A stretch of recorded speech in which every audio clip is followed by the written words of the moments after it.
안녕하세요. 공병호TV의 공병호입니다. 통계는 지금 현재 어떤 일이 일어나고 있는지를 참 잘 보여줍니다. 오늘 통계자를 하나 살펴보도록 하겠습니다.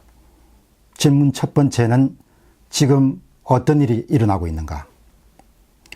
베이비붐 세대의 자산가를 중심으로 해서 해외 인민이 아마 상당히 속도를 붙이고 있는 모양입니다.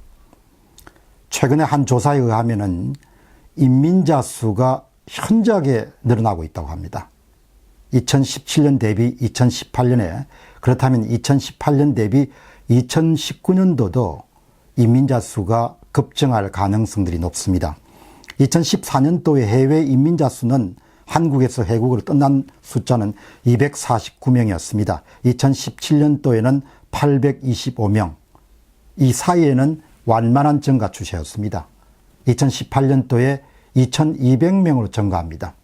2017년에 비해서 약 2.7배 증가한 수치입니다. 큰 수치죠. 통계 두 번째입니다. 미국 투자 인민 비자 발급 건수, 흔히 EB5라고 그렇게 이야기하죠. 2015년도에 116명, 2017년도에 195명, 요 사이에는 큰 변화가 없었습니다. 2018년도에 현저히 증가합니다. 531명으로 2.7배 증가한 수치입니다. 두 번째 질문입니다. 무엇이 문제인가?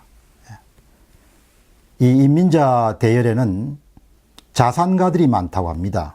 이 자산가들은 특히 베이비붐 세대, 지금 이제 사업을 어느 정도 정리하고 자기 자산을 처분해야 될 연배에 들어가는 그런 부자들을 중심으로 해서 인민을 선택하는 그런 경우가 늘어나고 있습니다. 큰 문제는 상속세하고 정려세 부담입니다. 한국에서 기업을 키워서 자식한테 물려주면은 최고 세율 55%에다가 할증까지 합치게 되면은 최고 세율이 아마 50%일 겁니다. 할증까지 합치게 되면 65%를 세금으로 내야 됩니다. 100억짜리 회사를 65억을 국가가 가져가는 거죠. 그런데 이분이 이런 재산을 축적하기에는 또 최고 세율을 한 40% 정도까지 꼬박꼬박 납품하고 남은 재산을 가지고 회사를 키운 것을 또 65%를 가져가게 됩니다. 사실 제 자신의 이해와 관계가 없지만 거의 징벌적 과세 수준이다, 그런 생각을 해왔습니다. 사람들은 반응을 하죠. 어떤 제도나 정책에 대해서. 항상 정책 담당자들이 기억해야 될 것은, 정치가들이 기억해야 될 것은 사람들이 그냥 있는 것이 아니고 사람들이 살아있기 때문에, 사람들이 행동할 수 있기 때문에, 사람들이 선택할 수 있기 때문에 사람들이 어떤 정책이나 제도를 그냥 수긍하는 것이 아니고 반응한다는 겁니다. 리액션 하는 거죠. 기업 상속은 최고 세율이 65%입니다. 싱가포르의 상속세와 정려세는 없습니다. 싱가포르의 소득세는 22%입니다. 최대. 한국은 42%입니다. 절반가량을 국가가 가져가죠. 미국의 정려세는 나 상속세는 1120만 달러, 약 100억 정도까지는 무관세입니다. 과세를 면제해 주죠. 그 다음에 이제 40% 상속세하고 정려세는 우리보다 좀 낮은 40% 제도를 유지하고 있습니다. 미국은 2018년도 이 면세 한도를 549만 달러, 한 50억에서 1120만 달러, 100억 정도로 올렸습니다. 세금은 참 사람들이 민감하게 반응하는 것 가운데 하나입니다. 질문 3입니다. 앞으로 어떻게 될 것 같냐? 이번 정부의 신념은 거대 정부입니다. 거대 정부라는 것은 예산을 키우고 공무원과 공적 영역, 공기업을 영역을 키워서 국민들의 삶의 구석구석까지 정부가 개입하고 간섭하고 보조금을 주고 수당을 주고 필요하면 가격 통제를 하고 가격 관리를 하는 것이 옳다고 믿는 것이 바로 거대 정부입니다. 따라서 세금이 많이 필요합니다. 세금은 하늘에서 뚝 떨어지는 것이 아니기 때문에 사람들이 거둬야 됩니다. 세금을 올리는 길 외에 이 정부가 선택할 다른 대안은 크게 없습니다.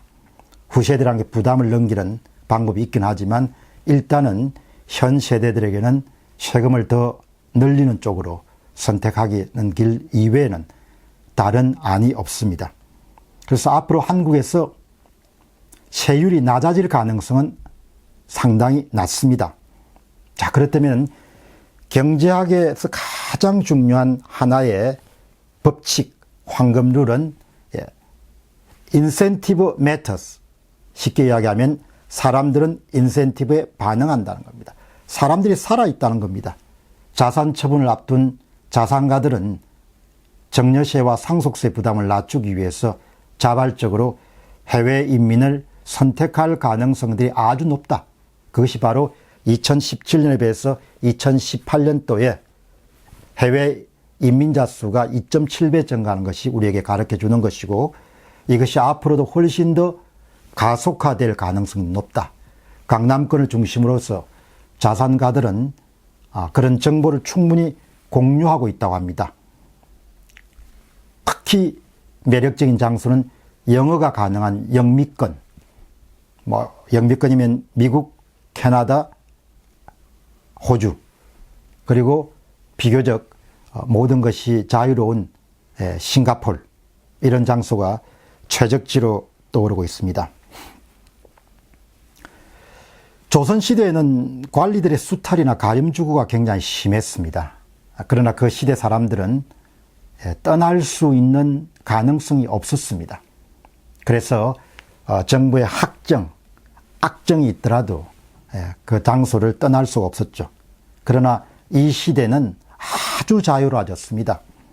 돈은 해외 직접 투자, 정권이나 채권을 사면 됩니다. 상품 구매는 해외 직구를 하면 됩니다. 사업은 해외 투자를 하면 됩니다. 살아가는 것은 거주지를 해외 이주를 하면 됩니다. 이 시대의 가장 큰 특징은 정치 권력에 비해서 시장 권력이 커졌다는 세상입니다. 그렇기 때문에 그런 정치 권력이 왜소화되어 가고 있다는 그런 상황을 망각하지 않아야 됩니다. 정치 권력을 쥔 사람들이나 그 다음에 정책 담당자들이. 그렇지 않으면은 많은 사람들이, 유능한 많은 사람들이, 자산들이 떠날 수밖에 없죠. 자, 그럼 질문 네 번째입니다. 부자들이 떠난다는 것은 우리에게 어떤 의미를 던지는가? 사람들은 상품과 서비스만 경쟁하는 것에 주목합니다. 상품과 서비스는 이미 글로벌 경제가 치열하게 전개 중입니다. 그러나 그 이면에는 여러분 주목하셔야 될 또 하나의 큰 경쟁이 자리 잡고 있습니다. 그것은 체제 경쟁입니다. 마치 1950년대 자본주의와 사회주의가 치열하게, 민주주의와 공산주의가 치열하게 경쟁을 했던 것과 마찬가지로 지금은 자본주의 체제 내에서의 다양한 종류의 국가들이 자본주의 체제, 자국만의 독특한 자본주의를 갖고 경쟁을 벌이고 있는 것이죠. 체제 경쟁, 시스템 경쟁, 체제의 시스템 경쟁이 전개되고 있다는 사실을 잊지 않도록 해야 됩니다. 자국의 사업체를 끌어들이기 위해서, 자국의 더 많은 부자들을 끌어들이기 위해서 국가들은 치열한 경쟁을 하는 것이죠.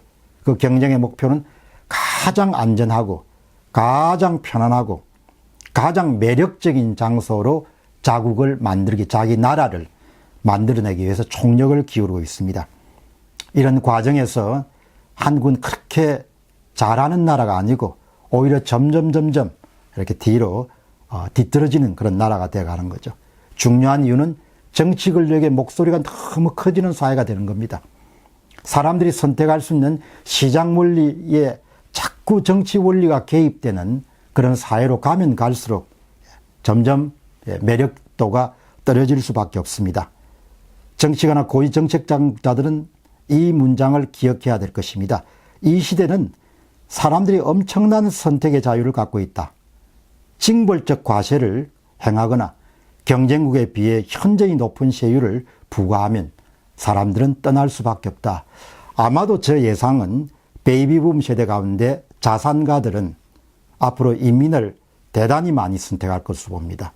현재 상속세와 증여세가 글로벌 스탠다드에 합당할 정도로 낮춰지지 않으면 상식적으로 생각해도 자신이 평생 동안 일군 재산 가운데 60% 70%를 내야 된다면 이 땅에 조국이기 때문에 머물 그런 인센티브는 상당히 적죠.